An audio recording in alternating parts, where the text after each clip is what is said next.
Hello everyone, my name is Savannah and the country that I chose is Morocco because when I first moved here from Louisiana, I was introduced to a lot of different cultures, and when I was in high school, I was around specifically a lot of different Hispanic cultures, but since I started my job as an adult, I've been around different cultures such as Moroccan cultures and Tunisian cultures, and my boyfriend is actually from Morocco, so I've spent a good amount of time around him and his family.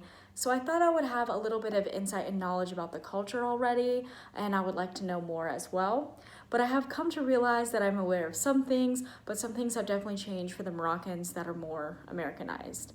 So the first cultural dimension that's pretty easy to point out was the view of time. So punctuality is not a virtue in Morocco, and it's often a joke among get-togethers that I've been to, that no one's gonna arrive on time, Moroccan time. They mostly go with the flow of things, and it's specifically pointed out that traveling is less stressful. I'm usually mortified when I show up to an event of his that is late, but usually we are still waiting for more people to arrive. Another example is a trip that we planned together. Absolutely nothing was planned for the trip except for the flights. Even the hotel was up in the air.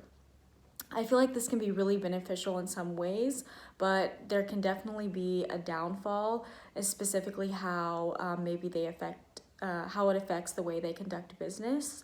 Someone could easily view this type of view of time as someone that is not a hard worker or someone that is lazy, but in reality, they will get what is needed done, just might be in a different, timely manner than how others do it.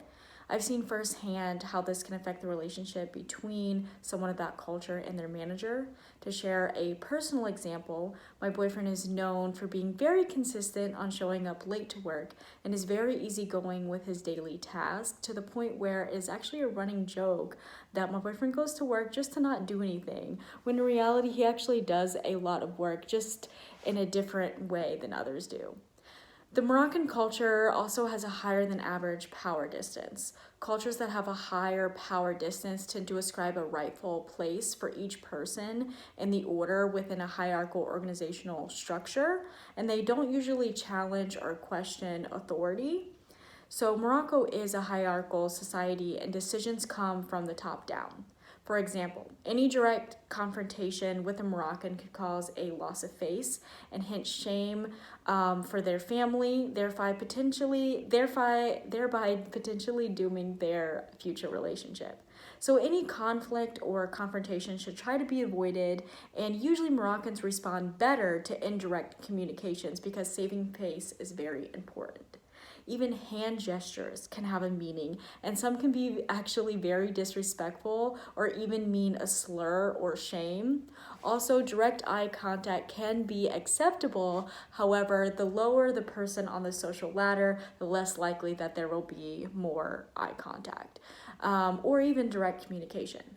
For relationships with family, this usually means the parents are very highly respected, specifically the father. To state a personal example, my boyfriend will not only speak a certain way when speaking to his father, but even will dress a certain way, even in their own house, which has actually followed him into his own traditions in his own house.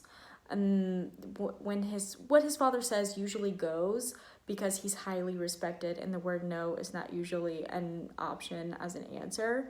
For friendships or business relationships, these can actually be very easily ended if something was to be taken as disrespectful, because disrespect is not usually tolerated, and the respect level is much higher.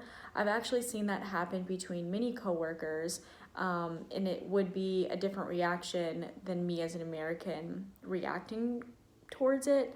A higher power distance can even be seen in gender roles, whereas usually the men consist of the outside world and are very much of a public life, whereas women are usually not and are inside the home in a very traditional Moroccan household.